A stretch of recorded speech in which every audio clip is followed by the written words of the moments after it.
আমি যেদিন বিয়ে করতে যাব আমার বাসা ভাড়া নাই।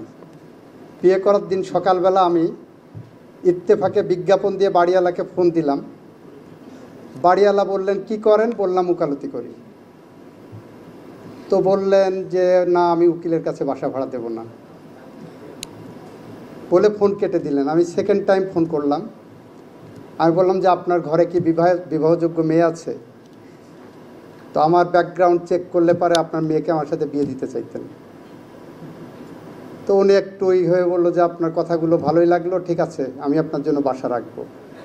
ওই বাসায় উঠলাম, 10 বছর ছিলাম। 10 বছরের জন্য একদিনের জন্য সুযোগ দেয়নি যে লিগ্যাল প্রফেশনের লোকজনের কাছে বাড়ি ভাড়া দেওয়া যায় না, এই প্রশ্নবোধক চিহ্ন রাখার সুযোগ দেয়নি।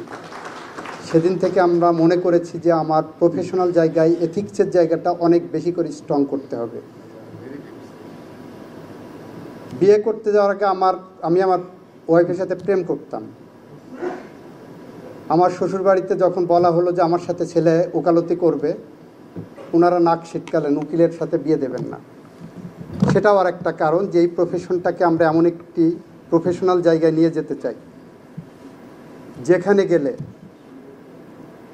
আমাদের এই প্রফেশন সম্পর্কে মানুষের শ্রদ্ধার জায়গাটা অনেক বেশি অর্জন করতে পারবেন।